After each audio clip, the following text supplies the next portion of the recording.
winners. That's what we do here on the show called Picking Winners. The man in the red hat is Kegger. He is from Run Pure Bets. The man in backwards hat with the Amherst jersey on. I don't understand what we're trying to do here, Mangone, with the jersey, but I'll find out in just a minute.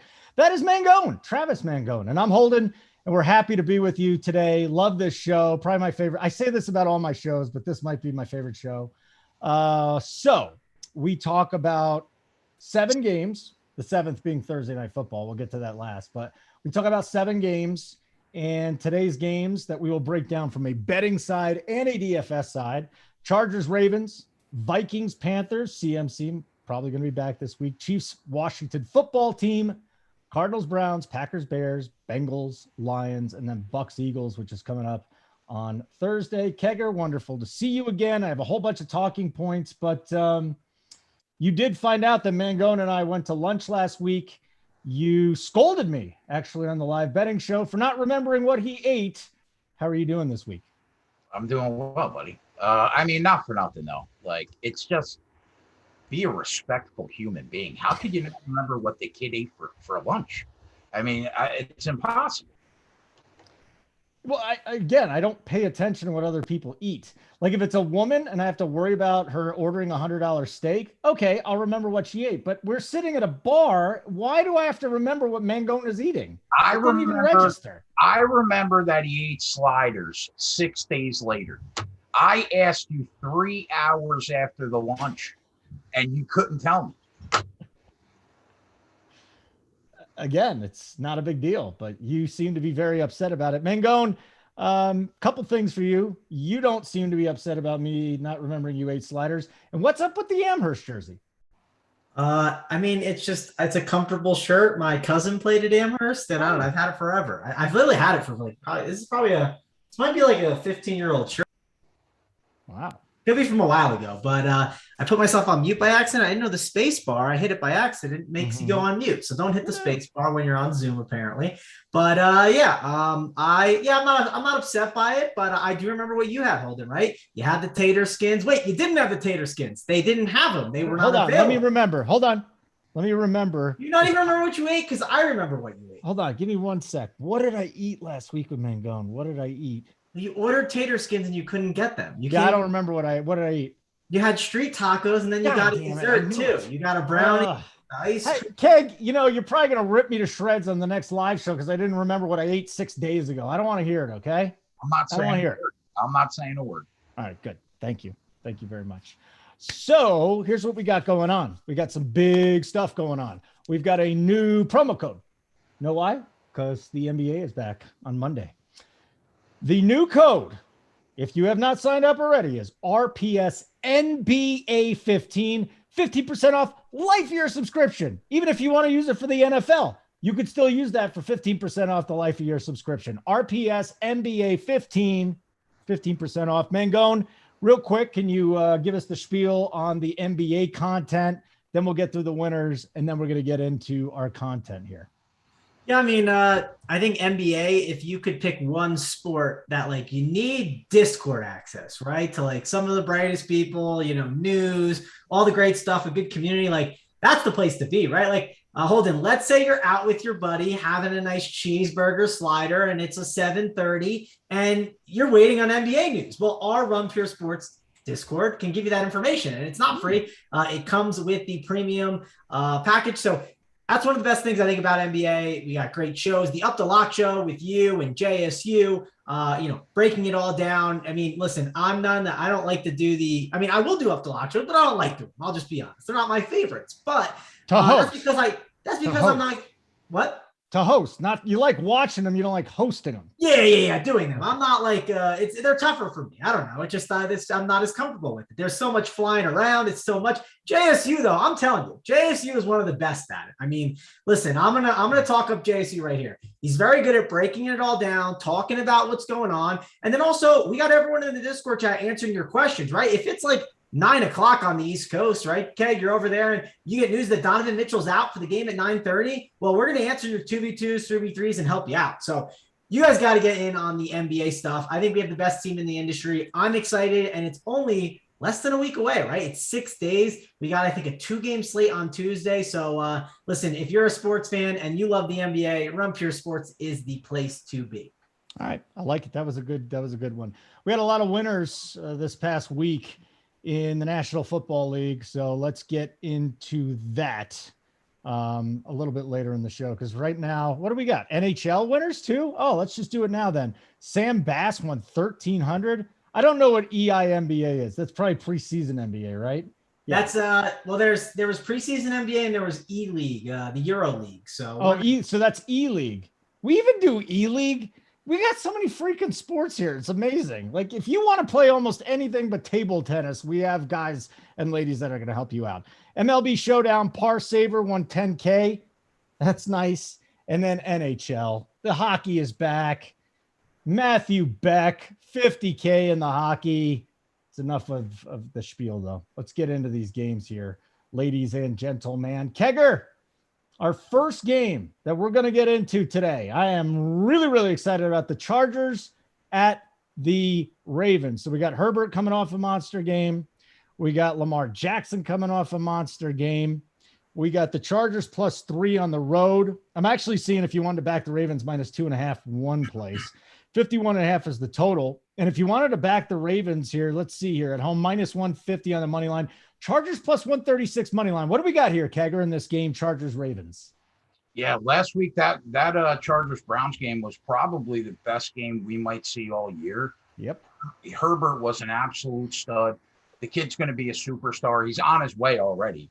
And, you know, we probably talk about that game the same way for both teams last week. The offenses looked great. The defenses looked abysmal. The Chargers offense was really spectacular on Sunday, man. But what I will say about the defense is going into that Browns game, at least, that Chargers defense had looked really solid for a month straight. And when the chips were down in the fourth quarter, they came up with that stop to get the ball back before the 2-minute warning when they were down 1. And after they scored the go-ahead touchdown, the Browns had about 90 seconds left in the game, and the Chargers defense came up in the clutch, and they got the stop when they needed to win the game. So while they didn't look great all day, they woke up late. They did enough. I'm impressed. I wasn't as high as you guys were on this Chargers team going into the year. I'm impressed. The Ravens game on Monday night, man, they made Carson Wentz look like Joe Montana for the first 35 minutes of that game. I mean, Lamar, I know he woke up in the second half. He completed almost every single pass he threw in the second half. But I'm still not incredibly high on this Ravens team. I understand that they've won 4 of the first 5 games. But the defense is below average, right? That's what the numbers say. And if they continue to let teams score this many points in games, they're going to lose games that they shouldn't lose. They should have lost that Chiefs game if not for the fumble. They should have lost that Lions game if not for a 68-yard NFL record-setting field goal by the Tuck. And they had to overcome a 19-point deficit in the second half to beat the Colts on Monday. This is a 4-1 team that could easily be 2-3, maybe even 1-4. But and if that happens, we're talking about them in a very different way. So my Run Pure Bets power ratings had both these teams going into week 5, 3 points better than an average team on a neutral field. That being said, you give the Ravens 2 points for home field advantage. It gets you to, I don't know, the Ravens being probably a 2-point favorite at home. If that's the case, I'll take the field goal here with the Chargers. I'll lean the Chargers +3. The only reason I haven't bet it yet is because on October 8th, the look-ahead line in this game was 3.5. I really want that hook back if I'm looking at back the Chargers right now. So I'm gonna lean +3. I think the line's gonna start drifting the other way. Holden, you just said you could find some 2.5s out there already. So I doubt we're gonna see the buyback and get it back to 3.5. But I'll lean the Chargers +3. As far as the total, slight lean to the under here, but I don't want to get involved at this point. Okay, so Mangone, I'm looking at this here. We're in bizarro world. Mike Williams is 8-1 on DK. Keenan Allen 6'4". Like, is this it? Is it Mike Williams now as the number one wide receiver there? Do we got to go with Allen because he's just 6'4"? We don't have to worry about Baltimore's defense. They're not the defense of old. They're just another defense, I guess. Eckler is right up there behind Henry as the number 2 running back in fantasy. Both quarterbacks are in play. Boy, how do we just ignore this game? I don't think we can in DFS, can we? Yeah, hard to ignore this game. I will say that I think the Keenan Allen, Mike Williams spot is a good start to start discussing. So let's say you're someone that you've been playing Keenan Allen this whole time. I think you just keep playing Keenan Allen. I even think if you're someone who's been playing Mike Williams, at some point you need to jump off, right? I mean, 8.1K, I think that's FanDuel pricing I have up here. I know it's DraftKings pricing. Jeez. I mean, that's a lot, right? Now, of course, you might get lower ownership because of that, and Keenan Allen might have more ownership, but I'm someone that I like to think that we saw it with Cooper Kupp a little bit, that Robert Woods, it swung that way. I think you're going to see some of these receivers where you have like 2 alpha type receivers. You're going to see it swing back the other way. Now, will it swing an immense amount, right? Will you see Robert Wood just be the absolute alpha the whole year and get Cooper Kupp like production? No, but I think Keenan Allen will get more production than he is and get more touchdown looks. And I think he's just going to be better than his price tag. And I think he's something that we want to be buying low on. Similar to Robbie Anderson. I don't know if we're discussing that game, Holden, but these are receivers we want to buy low on, right? Like, once we see the pattern, do we expect it to happen all year? I don't think so. So I like Keenan Allen a lot here. He's probably my favorite Charger if I have to pick. The one worry with the Chargers that you have is Donald Parham is like a real target, right? They are a guy that they are targeting in the red zone. They are getting involved. There are more guys that can take away from that touchdown equity than some other spots. But I still think that Keenan Allen is a very strong play. The floor is good. Even last week, if you look, they had a 47-point game, right? And yes, you expected Keenan Allen to do more, but his floor was still pretty good, right? He got 13.5 fantasy points, and it felt like it was a quiet 13.5. 13.5 won't even kill you. Yes, you want more at the price tag you got him at 6.5K last week, but it won't bury you, which is worth mentioning. I know Hollywood Brown has been absolutely phenomenal. Listen, you can definitely play him. I mean, he's in play at that 5.9K price tag. He's definitely someone that I look at and consider because, hey, his production is real, and it's not just real this year. It's been real dating back to last year in the playoffs as well, if you look at the numbers. So do think that we got to give Hollywood Brown a really good look. Mark Andrews at tight end at 5.2K. You can't ignore that, but the question is going to be, is it Kelsey or is it a guy like a Mark Andrews? I mean, Kelsey is only 7K, and we'll obviously talk about that game, but I think Kelsey is someone that might be worth prioritizing this week. Lamar Jackson, 7.4K. That's a nice price tag on a running quarterback that could have a blow-up game, right? The Chargers are willing to give it up on the ground. And what do the Ravens do? I mean, the Ravens do like to pound the rock. They will throw if they need to, but they are definitely a team that want to run. And you can get that 100-yard bonus from Lamar Jackson. Man, it could be really good for you. So Lamar is definitely in play for me as a cash game quarterback that I'm going to be considering. I'm sure he'll be on the cash chart. I don't know if he'll be a core play because, again, we got a guy on the upside, Justin Herbert, who's been phenomenal, and you can't ignore him. He's a similar price tag. So those could be 2 guys you could debate. There could be others. I haven't even mentioned Austin Eckler, who's been phenomenal this year. Overall, Holden, this game is loaded with fantasy goodness, right? There's so much to talk about. There's so many different ways you can go with this game, and there's so many other options on this slate that I haven't even talked about. I mean, this is only one game so far. So obviously a great game to stack up. Might be the best one to stack. We'll have to see as things go on. There's a lot of good games on this slate. I think in tournaments, ownership is going to be key. I'm curious if a lot of ownership goes to this game. I think you'll have some on it for sure. All right, so let me remind everybody watching right now, hit the like button. That's the thumbs up. And then the subscribe button if you have not subscribed to Run Pure Sports YouTube channel. Bottom right-hand corner, little red button with the sideways triangle. And then, Kegger, how do they sign up for the bet side? Come on, man. You're just passing up money if you're not signed up on the bet side. Yeah, you could use promo code BETS25 off. It'll get you 25% off the first week or month. Not even counting like the incredible Discord, the articles, all the content that you get, the spreadsheet plays. We made 25 units on the live show this weekend. I went 9 for 10 and hit 2 NASCAR races also. I mean, like, we just give money away every week. It's the best, honestly, the best value in the sports betting content industry. So I think you got to sign up. Wonderful. Let's move on to game number 2, Kegger. We'll start with you again from the betting side. Vikings, Panthers. I just want everybody to know that Christian McCaffrey's out there this week again practicing. He is likely going to play, and that'll be a big thing that Mangona and I are going to talk about on the DFS side. But I really do wonder, Kegger, what does this have to do as far as handicapping this game? Panthers plus 1.5 at home. You've got, you can get the Vikings at -1. The total here, 46.5. And the Panthers plus 105 on the money line, just -110 for the Vikings. It's a pretty close to a coin flip here. Do you think that McCaffrey officially being ruled in is going to move this line? And what's your take on him coming out here? Yeah, I do. I think it'll move the line. I guess I'll start with the Vikings. I don't know what to make of this team. I thought they were the best 1-3 team going into week 5 in the league. And then they play a really they were super mediocre against the Lions. And I'm not sure what to make of them. The only thing that's been consistent all year for this team is the Vikings defense has been very solid. They're ranked in the top 10 in a bunch of metrics right now, and they play hard consistently. The question is, which offense are you going to get from week to week?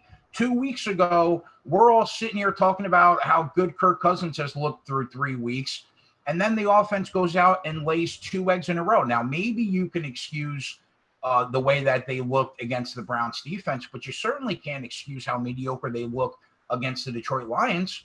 Now, after saying all that, they are basically an average offense on paper. That's what the numbers say, but it's hard to excuse their performance the last couple of weeks. The Panthers, they finally come back down to earth. They start 3-0. Everybody's talking them up, and then McCaffrey goes down, right?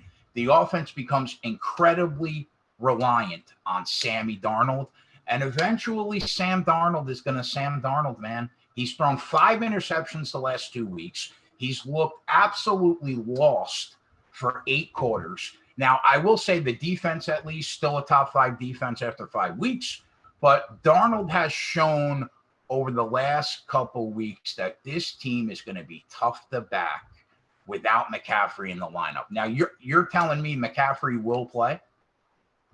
What I am telling you is he is practicing this week. Last week he practiced limited. They said he wasn't going to play. They want to give him 1 more week. Did they play on Thursday last week, by the way? Was that the Thursday game? It doesn't matter. He's out there. He's limited, and I expect him to play as of right now, unless he has a setback. Okay, well, and Mango, what the fuck is so funny? What are you laughing at over there? You know, Mango, and I decided to look at my screen. Sorry, Kegger. He's giggling. What do you think he's looking at, Keg? Disrespecting you.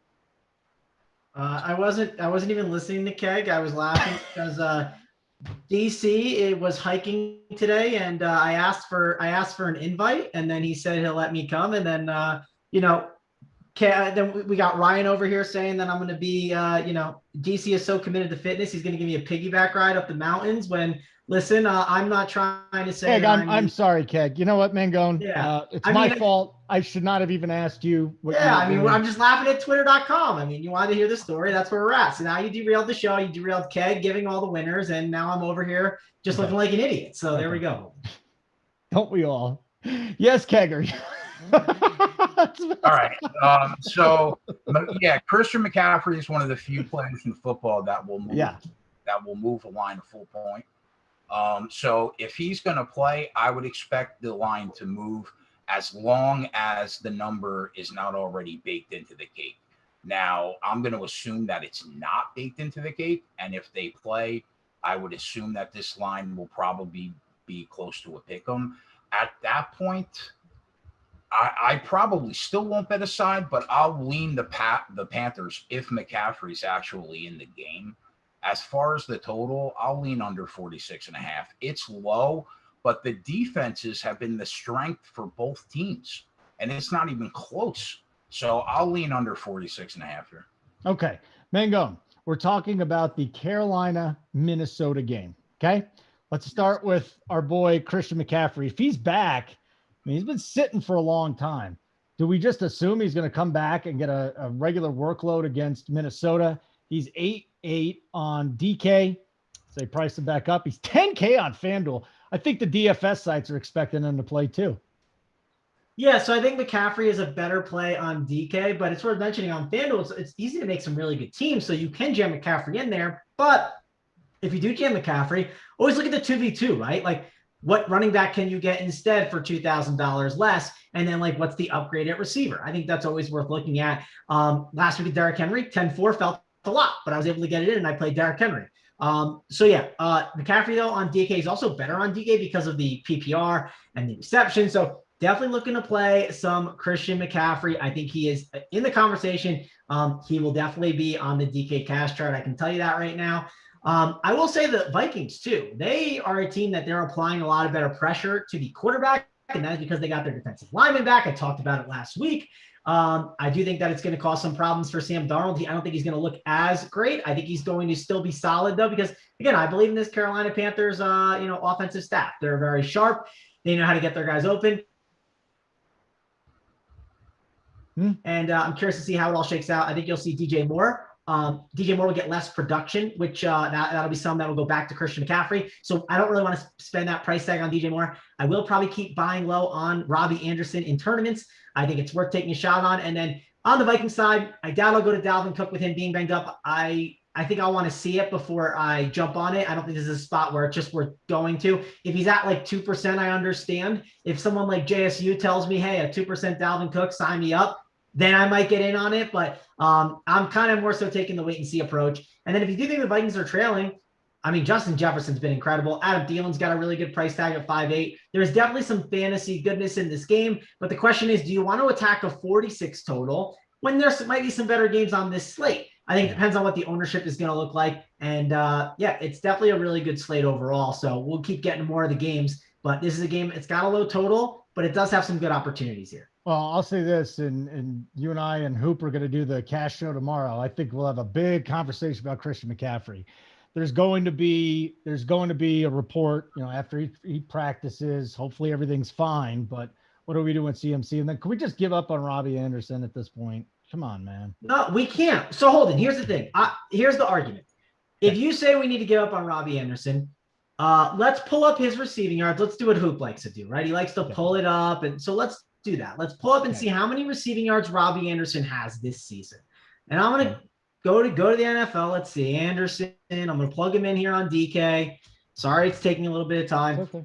Robbie Anderson has how many yards? He has 30, 46. So that's what? 76, 8, about 85, 38. He's got like 170 receiving yards. Hold it. He's played 5 games. It's like, let's round it up to like, it's like 25% of games.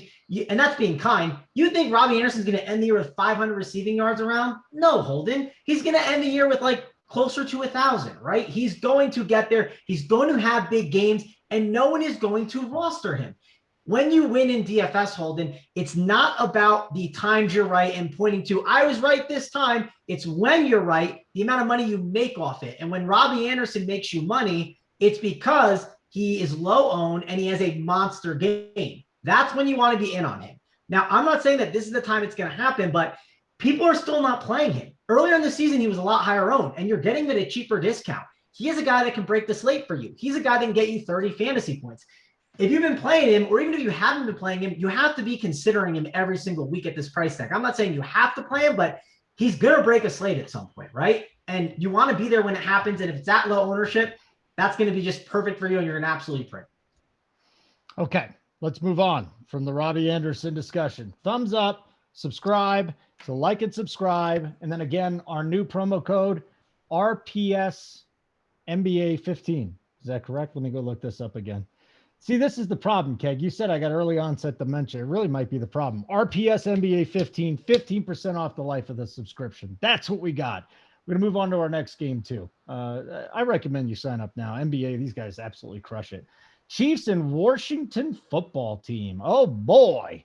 I think that we're going to see the Chiefs offense continue to explode. The question is, Mr. Kegger, does Heineke have enough in him to dissect this Chiefs embarrassment of a defense. The total here is 55.5.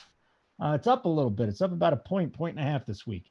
That is the question. And then 6.5 is the spread. 6.5, 7. Can we trust the Chiefs minus 6.5 on the road? And then, I mean, Heineke, because I'll talk to Mangone about Heineke all day. This guy should be a DFS gem. But do you think that Heineke can step up and get these guys points? I mean, that defense is so bad. So bad. First of all, I can't have my money anywhere near the Chiefs right now. I know that most sites have them the number 1 offense in football, number 32 defense in football. Now, personally, I don't think like they're playing like they have the best offense in football right now. I think the Bills, the Chargers, the Rams, there are a few teams that can make the argument there. But I can't back this team until I see something from them on defense. And that's been my stance for a few weeks now. And I don't think they've covered a football game in the last few weeks. Washington is just a bad football team. Yes, they won 2 games, but this defense is the most disappointing unit in pro football through 5 weeks. And that offense cannot overcome the defense playing as poorly as it is. So if you were going to back the Chiefs, you would think it would be a week where it's against a team like Washington, right? A team that you would think has no chance of keeping up with the Chiefs offensively, and a team where their defense isn't even close to meeting preseason expectations. But I just can't do it. I can't have my money near the Chiefs right now until they get right.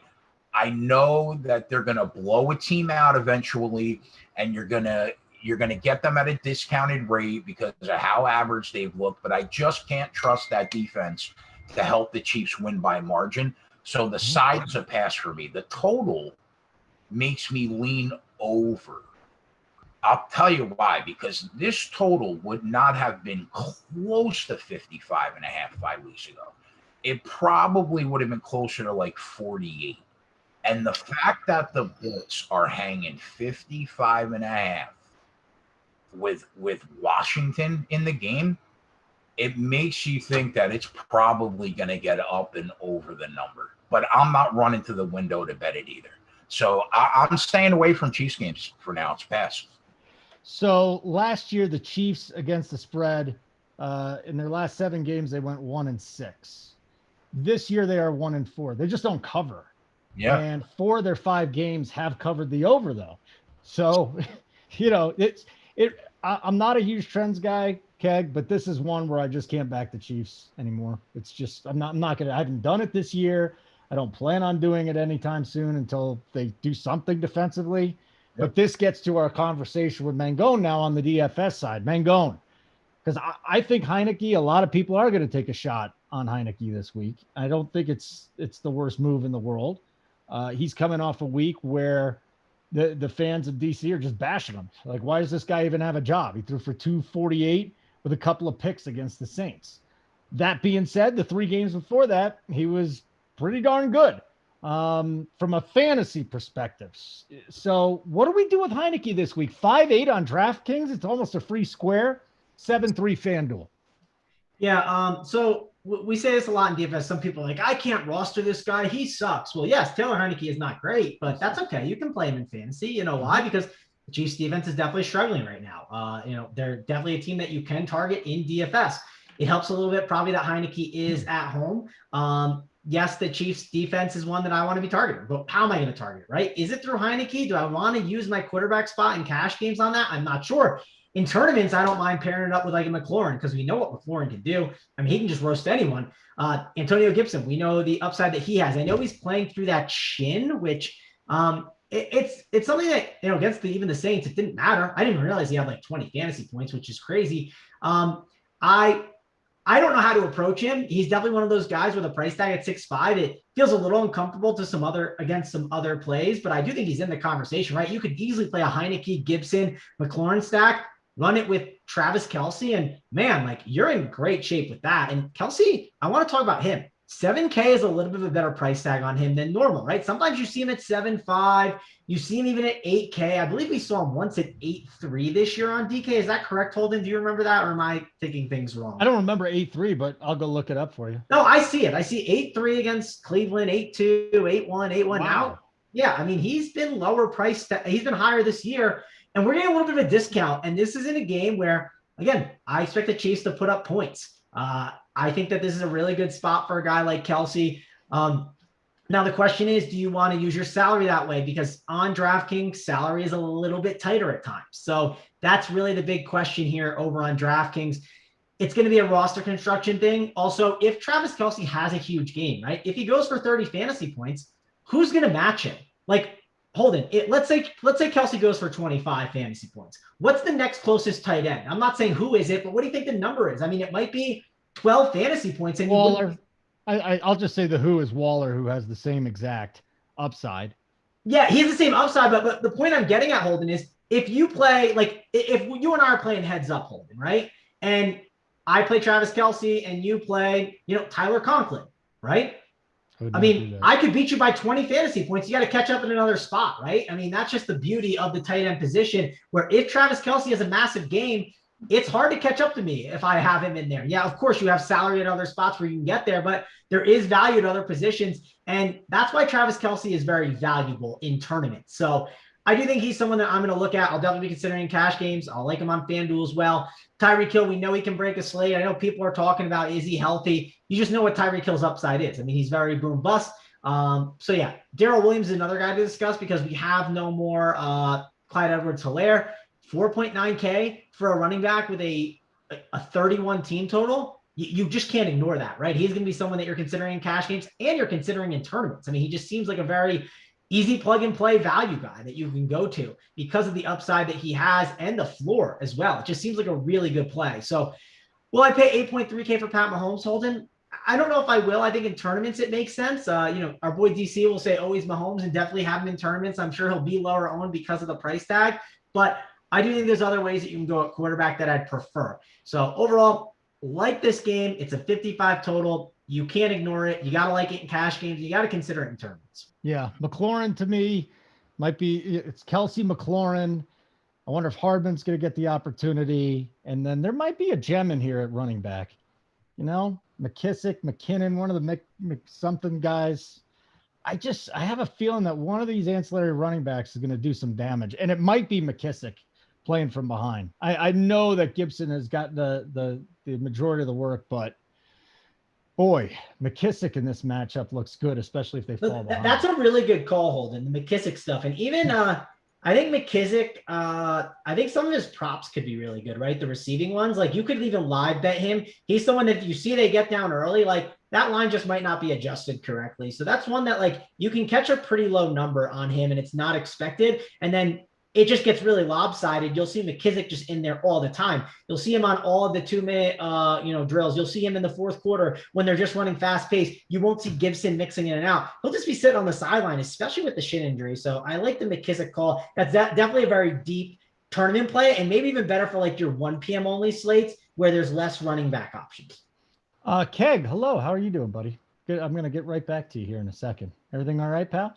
Yeah, everything's going well, man. Good to see. Good to see that.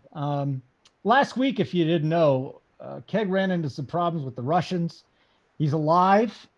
Can you give us an update? Because you had to leave the studio. They were making a lot of noise. You asked them to stop. They laughed in your face. Laughed right in my face. Yeah. How's it going this week? It looks like they're done doing whatever it was that they... Good. That's good to hear. That makes me happy. I don't like people messing with the kegger, man. I don't know how we're going to do this show without you. So try not to mess with the Russians, please. Promise? Yeah, promise. Good to hear. Let's get to our next game.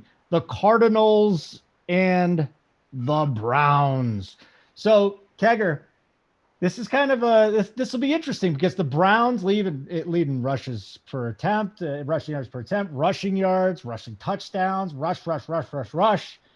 Baker Mayfield's arm, I know it's his left arm, his non-throwing arm. His shoulder's messed up, though. He's got some issues going on there. So, Cardinals, Browns, huh? Is Arizona going to survive this thing and get out undefeated at 6-0. They are +3 on the road. I see a Browns -2.5 if you want to hit that. 49, 49.5, 50. And then I think money line could be interesting if you think the Cardinals are that good to go into Cleveland +135. Give me a nice breakdown of this one. This is one of the super sneakier games that I think could just be spectacular. Yeah, I think this is one of the toughest games to call on the slate this weekend from a sports betting perspective, for sure. The Cardinals did not look very good on Sunday against the Niners, but saying that, they still met the Vegas expectation and covered the game for Cards backers, even without looking great. So I don't think it was a bad win for them. They're still one of the most complete teams playing in the league right now because of how well the defense has played. We know that the offense is going to roll most weeks as long as Kyler stays healthy. But like I said, the defense, I think, has really been the pleasant surprise for this team. Now, saying that, they have a very tough game ahead of them for sure. 5-0 team chugging along, now goes on the road, plays a very good Browns team off a tough loss to the Chargers. And, like we said earlier, that Browns game last week, it was crazy, and the Browns offense looked great. The defense did not play that well. That said, the Browns defense is still an above-average defense, in my opinion, for sure. The only worry is that I know it was an emotional game for the Browns. It was a tough loss. Teams tend to have letdowns off of wins, not losses. But you wonder how they're going to respond this week. I think because they're playing an undefeated team, and they need this win, they'll be back up for the game at home to get back on track here. But because of that game against the Chargers last week, I think it becomes a little tougher to call. Man, I don't know. I don't really have an opinion on the side. I really think that this game, it could go either way. I think player props will probably be the way to attack this game. But unfortunately, last I saw, we did not have all of them up. Here's what I will say. I'll be looking for props in this game. If you had to pin me down, it would be a slight lean to the under and a slight lean to the Browns. But okay, I'll be honest, I'll be looking for player props. I'll be looking towards Chubb. I'll be looking towards Kareem Hunt. And I think that there'll be less volatility than trying to pick a side in this game, because I really do think it's a coin flip. It's, man, going, this looks so much fun. Really does. Looks like a fun game. Kyler's always in the mix. I don't know what to do with the Browns passing game at this point, because it just, Odell just disappeared after that nice one game that he had. That's a little disappointing. We know the running backs. So let's start here. The Cleveland running back situation. You got Nick Chubb at 7-2 on DK, and he is 8-1 on FanDuel. He's had 22, 21, 21 rushing attempts, 84, 100, 161 yards. He doesn't really get used in the passing game. He's got a target in just about every game. And then there's Kareem Hunt, who's getting his a lot of times for the passing game. He's got 17 targets in his last 3. So really the workload just slightly to Nick Chubb, and you're getting a discount on FanDuel at 7-4, DraftKings 6-2. So you're getting $1,000 discount. Do you start with the running backs on the Cleveland side? And then any other thoughts on this game? Yeah, let's start with Cleveland first. So the running backs, I mean, you have to like Chubb and Hunt. The problem is, do you want to play the guessing game? And of course you can play the guessing game if you like. I feel like the Browns, like if you play like one like tournament lineup, man, it's hard to just like play these guys. Or if you even play like, I guess you could do it in like your 3-entry max, but it's just, they feel like more of like a 150 kind of thing, where you just take Chubb, you take Hunt, you get your exposure, you separate them from each other, and you call it a day. I'm just not someone, again, I play one cash lineup, then I play like a tournament team here or there. I just don't see myself taking the shot on these guys and playing the guessing game. I do think they're in play. I think this game could play a little bit slower, because I think you could see Cleveland trying to grind the clock out a little bit. And then I think you see it on the outside. Once Arizona gets up, they try to grind it out if they can. So that's something that is, the way I would approach this game. That's just my issue with Chubb and Hunt and the run game. I don't want to play Baker Mayfield. I don't think it's necessary. And then Odell Beckham. Holden, I'll ask you this question. I don't know if you saw Levitan. He tweeted it out. I haven't played a ton of Odell Beckham, and I almost played him this year. Did you see the tweet about Odell Beckham in the 26 game he's played as a Brown, Holden? Have you seen it? Probably done nothing. How many even games had a 100-yard game? How many games do you think he's had 100-yard games with the Browns? I mean, has he had one? I'll just say one for the hell of it. Has he had one? He's had two, right? Oh, and, wow. Like, it's not a lot. And, like, I haven't played Odell that much, and I've definitely dabbled in the idea of playing Odell, and I'm just not going to do it. I know the price is good, and, yeah, I guess you could buy low on it, but, man, this just isn't their identity, right? Their identity is not to throw a ton. It is to pound the rock. Now, I do think with Jarvis Landry's injury, right, it does help Beckham a little bit. I don't know if Landry's not back, correct? I believe he's out for a while, Holden. Oh, he's out for a while. Yeah, he's not. Yeah, I thought so. Now, with no Jarvis Landry, I think that helps because it just gives him one primary receiving role, and you can argue against the Vikings. Baker missed a couple passes, and he could have had a big game. And sure, if you want to take a shot on it in tournaments, I think it's fine. I'm just not going to do it. I'm staying away. It's a pass for me.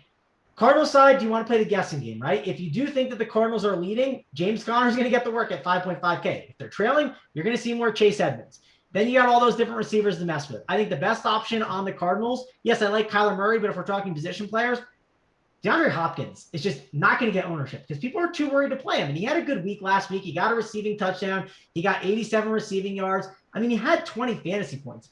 I still think people are going to say, hey, I don't want to play DeAndre Hopkins. I'm too worried to play him when he had a good game last week. And he's a guy that seems like he's getting a little bit healthier. So if DeAndre Hopkins is not owned, and he could be a good late slate pivot at 4:00 if people are not looking to play him, I'm going to go on to some DeAndre Hopkins. I think he's a really good play in tournaments, but this is not one of my favorite games. Sure, it's a 49.5 total. We talked about some other ones earlier that I liked, and this is a game that I think it takes some stabs on, but I'm just not loading up on this slate. Okay, so not too much other stuff. I'm with you on Hopkins. Guy has the ceiling of anybody at wide receiver, but he has been banged up. Yeah, I mean, here's the thing, Holden. Like, sometimes we talk about games and, like, people are like, how could you not like this game? Well, it's like, well, I can't like 8 games, right? I mean, I have to have some games where I'm just not as excited about. It's just simple. Now, if you like the game, I'm not trying to talk you off, and I'm just trying to tell you the reasons why I'm not doing it. And from someone that plays cash games and plays single entry, it doesn't make sense for me to play that. Now, if you play 150, I could see the argument to going to it, but there's just other plays I like. And sure, if you're the guy that's like, man, how do you not like this Cardinals game? You talked about Robbie Anderson. Well, it's like, yeah, we have our reasons for playing different things. So that's just where I'm at on this one. I just think there's other games I prefer. Okay. Hey, Keg, let me just throw it out to you, though. Odell Beckham, man. This is it, right? He's never coming back. I just feel like he had a wonderful honeymoon for a couple of years with the Giants. We just haven't seen anything out of this guy. Ultra athletic, has not put it together since.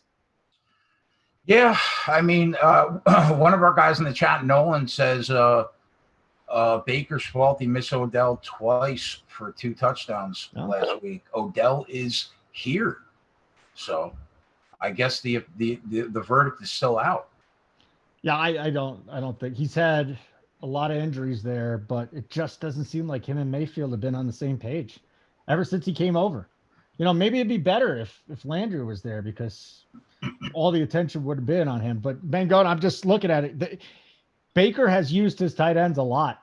I think Njoku was the one that had the big bust away touchdown last week. Hooper's been involved too. So yeah, I just think of ways it can go wrong, Holden. Right? I know. Like so. Baker can miss passes to him. They can run the ball more. They can throw it to the tight ends a bit more. The game could get really slow.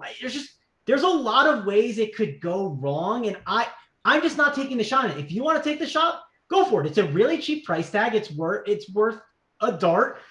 If you do play Odell, right, for the 100 yards that he could get, think about that game. If Odell gets 100 yards, then what happens on the other side, right? Like, I don't think you just play Odell naked. I think you probably more so stack that game up. That's how I might approach it in DFS. Also, his ownership matters too. I mean, listen, Odell Beckham 5.1K, it could get really trendy throughout the week, and Odell Beckham could come in at like 20%.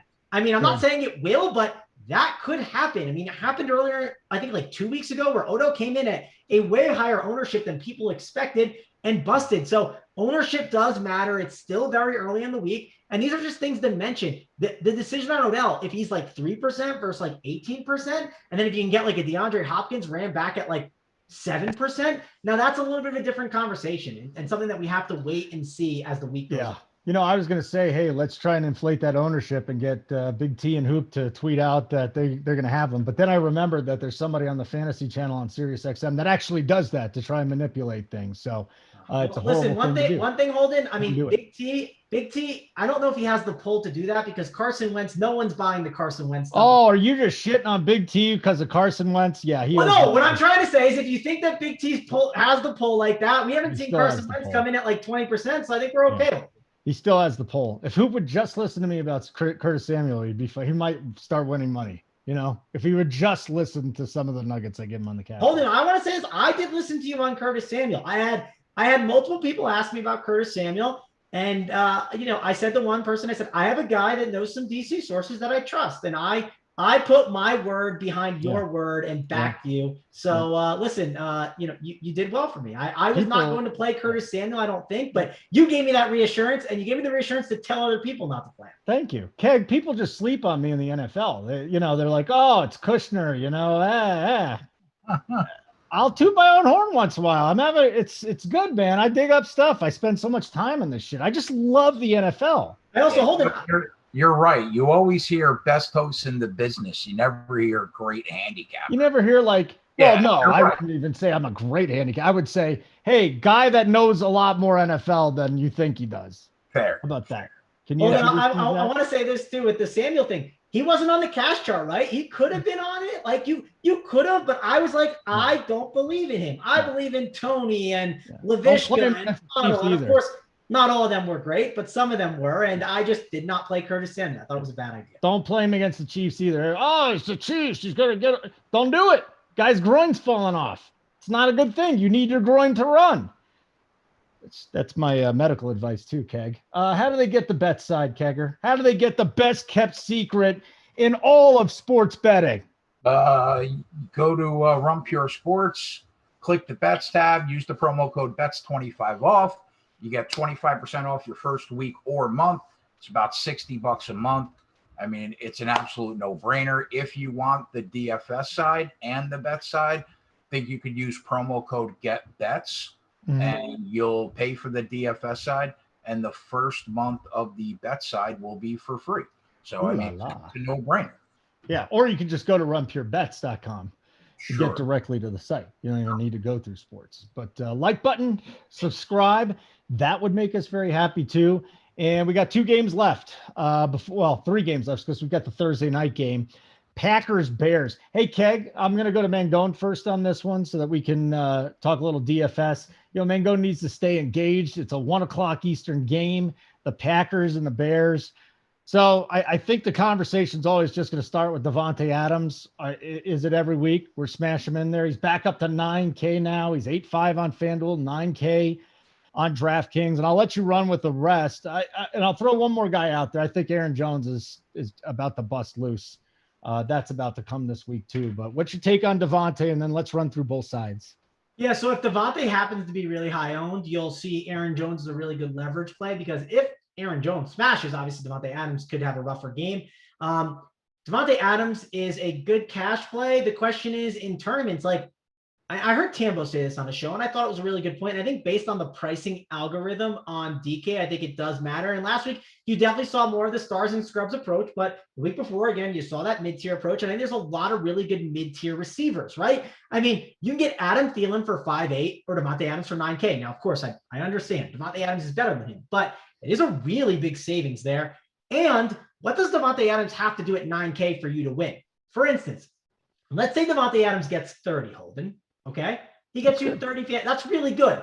But there's a lot of receivers there that could easily get you 22 plus. And listen, if your gap between Adams is not that large, if enough receivers in the mid-tier, and I think there's so many mispricings in the mid-range that I think the mid-tier build is still better with the receivers. Now, obviously, it depends how value opens up. And again, when you just kind of have free squares like Alexander Madison last week, which he felt like a free square on DK at 5.5K, that opens up the Davante Adams builds way more. So it depends on how news shakes out and how much value we get. But on weeks where it's a little bit tighter and Davante Adams still seems like a good play and you feel like you can get him in by playing guys like Westbrook that we played for the Titans the other day, maybe he's not as great of a tournament play. Maybe it's a better way to go with the mid-tier approach. So That's just something worth mentioning in tournaments. In cash games, it's nice to kind of just soak up those targets that he gets. But I'm not saying he's a stone lock in cash games this week. I think he's in play. Last week, I thought he was a lock. This week, I think he's just in play. He's not just this lock play that we're going to put in and move on. I'm going to wait and see how the news all shakes out first. On the other side, I mean, talk about guys who are cheap, Holden. Allen Robinson is 5.3. Now, do we buy the cheap 5.3 price tag, or do we let it keep falling with Justin Fields at quarterback?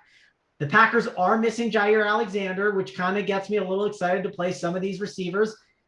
I think Allen Robinson is fine. I think he's in play. I think he's a decent tournament option, but he's not someone I'm just like looking to just play because he's too cheap, right? I think he's interesting. Damian Williams is someone that 5.8. The price tag is not bad on DraftKings. I think I'd rather go to the other Williams that we talked about earlier instead for the price savings, but Damian Williams is fine. He's certainly in play. And then this is a game, 45 total, right? Look at some of these other totals on the slate. Do I want to go there, or do I want to go to this division rival 45 total? I don't think this is a game to load up on. I think this is a game to maybe take a piece of here or there. Don't stack this one up. Okay, don't stack it up. Hey, Kegger, I just went to the chat. I must say a couple things, first of all. Twatty, we didn't go to Chuck E. Cheese, me and Mangone. We went to a fine sports bar establishment. So I'll say that. Okay. Second of all, Wes Bearden, you're right. Hit the like button if you think I should be more courteous. That is a great way to get people to hit the like button. Third of all, Kegger, what's up with James Taylor's back? Like, all of his stuff is gone. Was it me he was hammering? Was it us? What was going on there? I have no. He wanted his free week that he was promised, whatever that means. I have no idea. I've never seen the guy in the chat before, ever. Well, I mean, it's probably a burner, but that's okay. Mangone, did you see what this guy wants? What was going on? No, I did not see what he wants. I was looking at NHL stuff because I'm playing NHL tonight. Jesus Christ, Mangone. Jesus. Yeah. I mean, because I Run Pure Sports, we got all the content you need, Holden. I mean, we got everything. It's all one price, all one package. 2 thumbs up on the video. There we go, Holden. He was the guy that got banned Sunday and came back with a burner. Thanks, Simon. Mangone's a grinder. I mean, he's going to grind to make that money. You got to respect it. Yeah. I made money last night in NHL. 2-game slate. We took down some money. I didn't take down $50K like another subscriber did. But, hey, I walked up to the window. I collected my check. And I'm going to come back to tomorrow and try to do it again. I just don't even know where to start with the NHL. I just don't know. Wait, what do you mean? Just go to the core plays. It's not hard. Just put the core plays in there and then you win money? Put the core plays in, correlate your lines, move on. Look at Vegas. There you go. Oh, you know what? If you sign up for RPS, I bet you there's somebody to tell you how to win money at NHL. Yes, Kegger, you were going to say. I wasn't going to say anything. All right, beautiful. Then let's did you even talk enough about the last game with the Bears and the I didn't say anything yet. Yeah, that's what I'm saying. Like okay. 4.5 is the spread, Packers minus 4.5 on the road, 44-48.5 is the total. Yeah, the Packers aren't as locked in as they were the last 2 seasons, but they're trending in the right direction.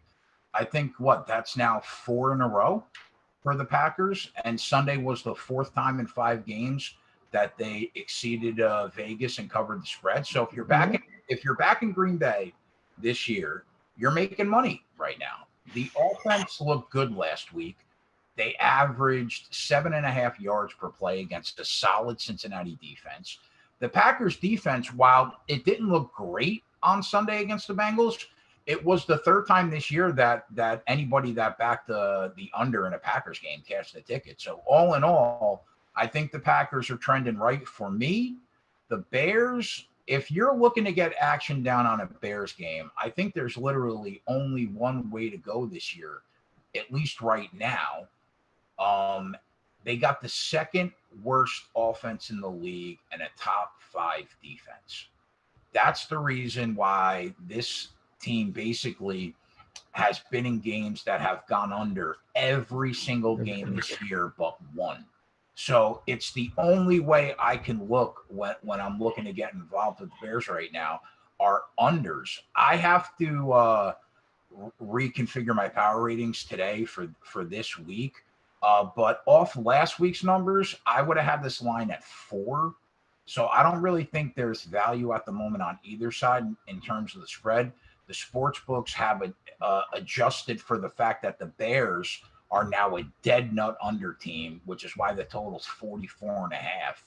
I'm going to say slight lean to the Packers first half, -2.5, -120. But aside from that, there isn't anything I really like in this game right now. Okay. Okay. Let's move on to our next game then. And we'll get right back to you with this one. It's our last main slate game, and that is the Bengals and the Lions. Bengals, Lions. This is, it's so juicy from a DFS side here. And I'm sure Mangone will bloviate on that. But my God, like the Lions just continue to play these close games and lose heartbreakers. So just because the Bengals are -3.5 on the road, is that an automatic? Hey, the Bengals are just a much better team. The Lions suck, but somehow, some way, they seem to always be in it. The total here is 48. Probably would rather look at the Bengals team total. What do you got on this one, Kegger? Yeah, the Bengals are a slightly above average football team right now, I think. The offense can move the ball and score points with Burrow and weapons, but what holds them back is that offensive line is just horrific. And defensively, they're very good, still top 10 right now. But when you combine that with their horrific offensive line, it's the reason that, they're another team where the games have gone under 4 out of 5 times this year. So at the end of the day, the Bengals are still a buy-on team for me right now. I just wish they had an actual offensive line. The Lions, man, they're not that bad to be 0-5. They should probably be 2-3. Holden, you're losing. Not Holden. Keg, you're losing our bet. I was gonna get to the steak dinner, bro. Ooh, what's the bet? All right, I'll sit back and listen. My bad. My apologies. Keep going. No, timeout. Mangone hijacked the show 2 times now. What's the bet, Mangone? You're involved in the bet. What are you talking about? What is the bet? The bet between me and Keg. I have the Falcons as the better team than the Lions. Remember, he said the Falcons are like the worst team in the league. And didn't he take a team too, Trev? Because it didn't work out. He was going to, and then it just turned into me and you. I have no idea what you're talking about. I literally have no idea what you're talking about. Literally happened 2 weeks ago. Yeah, it's a long time, buddy. Okay, keep going. I mean, you were going to say some nice things. Can you tell me what the bet is, though? What is the actual bet? Let Jay tell you. Who's going to finish with more wins at the end of the year, the Lions or Atlanta?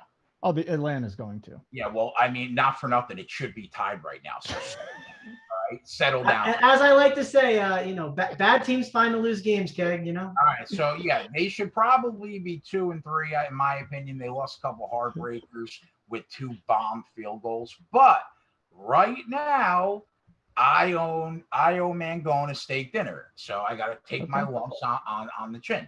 The analytics say I think that this team is absolutely dreadful on both sides of the ball, the Lions.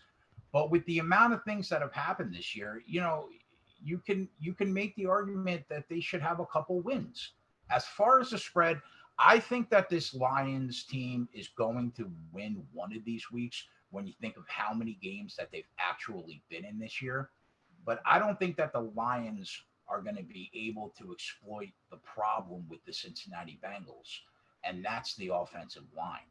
So I think if the line gets to 3, I would probably lean the Bengals here. As far as the total, hold on 1 sec. Then I got it at points bet at 3. Should I be betting it? I would lean towards the Bengals, but I think what the bet that I like more as far as the total is the Detroit Lions team total under 22.5. I would search hard because there's probably a 23 out there somewhere.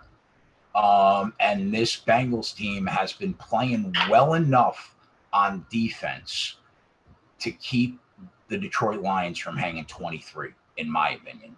So I think that's the better bet on the board. But I'll lean the Bengals -3. I like the Lions team total under, though. So hold on a second. If I find that team total under 23, is that a show bet or is that just a hard lean? Yeah, I mean, it could be a show bet. If I find a 23, I will have a ticket in my pocket betting that. Okay. So if you find a 23 team total, you go under on the Lions, and that will be an official show play. Correct? Yeah, there you go. All right. I mean, I feel like your chest is there, like, this is the play of the day, but now you're kind of like, skittish. We did crush last week's show, by the way. All of us. We've crushed every week but one. We're 4-1 basically. Yeah. Yeah. So, all right, Mangone, what are we doing here? What's going on? Any line? DeAndre Swift maybe, and let's just go back to Burrow, Chase, and maybe mix in some T. Higgins, Joe Mixon. So much on the is the Bengals side going to be chalk? You're shaking your head. No, just stay the fuck away. I mean, so like it's like a 47.5 total, like, and it's in a dome. Like, I don't know. I think this game's going to play really slow. I think you're going to see. You're going to see the Bengals want to try and get up and just like really pound the rock. Like the reason I liked the Bengals last week, Holden, was I talked about how Joe Mixon's a little banged up. I talked about how you're going to see the Packers get up, and they're going to get up enough where the Bengals are still in the game and they're slinging the rock. You're not going to see Joe Burrow slinging passes all the way to Jamar Chase for like 70 yards because, the Packers are terrible and have a bad secondary. You're going to see the Bengals get up a little bit early, I think, and then just try and methodically slow play the game. And that's how I think it goes. I don't think this is an amazing game to target DFS wise. I mean, let's say you do decide to stack this game up, Holden. I'd go like a Burrow, Chase, and like either a Boyd and Higgins, and I'd run it back with Hawkinson. But I just think it's a bad idea. I think you're just wasting your, bullets, right? You want to have exposure to a bunch of different games. You don't want to have exposure to every game. Sure, you could take a shot on a Jamar Chase if you want to at an elevated price tag. Could he have a big game? Yes, but I think there's way better receivers to target on the slate. We got this damn 23. I can't find 20. I can't find 23. I keep seeing 22.5, Keg. It's driving me nuts. BetMGM usually has alternative numbers. Oh, that's right. Totals. Yeah, so just go up. What would you lay that at? 120? Up to 120? Yeah, I would lay 120 on that. 120. Not even 121 though. We'll just go 120. Okay. We got one more game to get to. Like button. There's a subscribe button bottom right-hand corner. If you're looking at your screen, hit that so you get all the Run Pure Sports videos, and check out the Run Pure Bets YouTube page too. Always great stuff going on over there. Kegger does his live shows. JJ does his shows. Joey Work does his shows for baseball. Playoffs are in full swing. We got Spread. We got Tyler. If I'm missing anybody, go ahead and give me a shout out right now. But boy, what a team we got over there on the bet side too. Last game to get to, Bucks and Eagles. The injury reports are out here. Gronk is out again. Here, Levante David. That's a big one. He's out. Antoine Winfield out. So a couple of stalwarts on the defensive end for the Bucks. And then Philadelphia, Lane Johnson. So their left tackle's out. Dallas Goedert has the COVID. So we'll get into this from a DFS side because I've been on Ertz the last couple of weeks and it has paid off. And I wonder if he's going to be, popular in Showdown here. But Kegger, is Brady's on pace to throw for 6,000 yards. Did you know that? 51 touchdowns. Like he's about to be better than that 2007 version of him. Very interesting. It just reminds me of Barry Bonds when he had a second prime, There's no athlete I hate more in sports. I don't understand why. And I don't get it. Bro, I'm a diehard Jets fan. He ruined I know, I still don't get it. At some point in time, you just got to look and say, this guy's the greatest of all time. Yeah, I accept that, but I hate him. I still hate him. Okay. All right, I'll quickly, and then I'll let you guys break this down. If you ask me which side, I would probably lay it because the Eagles are not good. If you ask me where I'm at on the total, I like the under 52.5. I think that the Eagles defense, while it's looked awful on a couple occasions, the numbers still say it's slightly above average on defense. And we know the Bucs obviously have not met the preseason expectations defensively, but they're still an above average defense. At 52.5, this number seems high to me. So I like the play on the total more than the side. One more note, if you wanted a prop for tomorrow's game, I will be looking for the live over on Jalen Hurts' rushing yards. He's gone over the current number 3 out of 5 weeks. Right now, it's sitting at about 42. I'm targeting 35 in game. So I'm going to hope that he gets off to a slightly slow start. And if he does, I will probably hit on the live show anything that I can get 34.5 or below. All right. Nobody at BetMGM is going to give you. They're going to give you 23.5 minus 140. I'm not going to do that with the Lions, by the way. Yes, you just gotta wait. Yeah. Well, I mean, it might not even pop. It's 21.5 for points bet. So we'll pass on that. Okay. Thank you for your input on that one. Live betting Jalen Hurts. Is there a live betting show on Thursday? Yeah, I mean, you usually stop by, so yeah, I'll be. Twatty's always there hanging out. So yeah, we'll be. All right. So if we can't get the under, DK has 22.5 on that Lions team total. If we can't get it, then we'll make the show play under 52.5 in tomorrow's game. I think it goes under. I like the under here. Mangone, what do you think about the under in this game? Good question. I mean, the Bucs are just such a funnel, man. I mean, they're a disaster right now. So it's hard for me to bet any unders on the Eagles and Bucs game in general. Maybe that's just a bias thing, but I would rather stay away. That's all. So for me, I like the over on Chris Godwin receiving yards. I put that one on the sheet. I think he can easily carve up this Eagles defense. I think it's a pretty good spot for him. I'm not really betting a lot of the overs or even the unders on some of these other props with the Eagles because I'm scared of what's going to happen because I don't know, like some of these aggregates that you see on people, like Devonta Smith's number is 70.5 receiving yards. Like that's high. That's high. But at the same time, you're like, well, it's the Bucs, and I've talked about Vita V. Vita V cannot be stopped, right? I mean, he's just a monster. So I'm doing my best to just put the game on, right? Watch what's happening, and then maybe make some live bets. I think that's the best way I'm approaching it, at least from the Eagles side when it comes from a betting perspective. DFS wise, so let's say the Eagles are down, which they're projected to probably be down. I'm going to give you one guy on Showdown. Maybe it's off the board. Maybe it's not. Boom bust guy. Our producer Simon can maybe give us the, okay, if he likes it or not. He's a big Eagles fan, but I really like Kenneth Gainwell. I don't know if he's going to be high owned. I haven't looked at Showdown ownership, but I wouldn't mind putting Kenneth Gainwell in the captain to just get a lot of the studs on your team.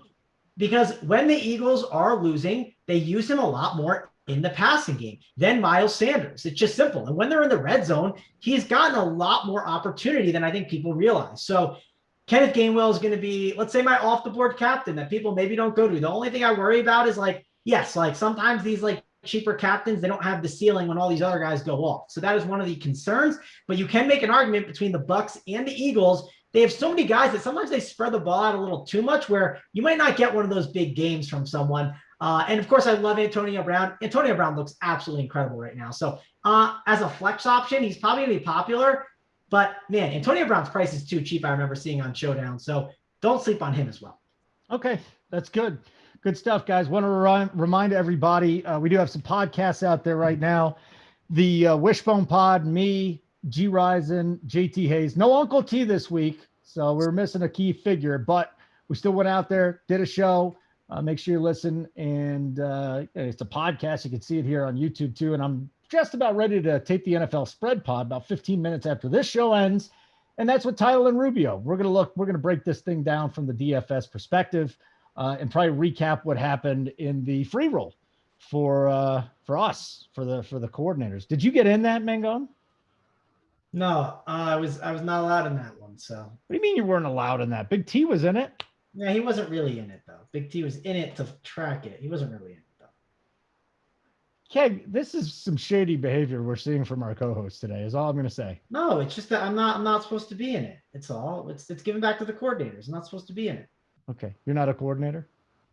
I mean, Keg, let's just conversation. Follow Mangone on Twitter. Just find his name, Travis Mangone, and follow him on Twitter. You get amazing insight like this 24/7. It really is tremendous. Keg, always good to see you, my friend. Thursday night, live show. Premium or free?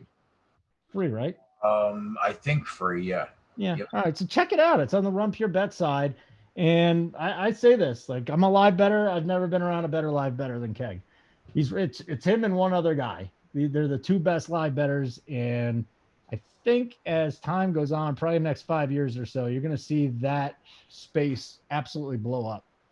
And it's a way to make a lot of money. It really is. It's a terrific way to do so. Simon, thanks so much for getting us in and out. RPS NBA 15% off the lifetime of your subscription. It's our special here with the NBA tipping off next week. For Mangone, Kegger, Simon, I'm Holden. Keep running pure. Simon, get us out of here.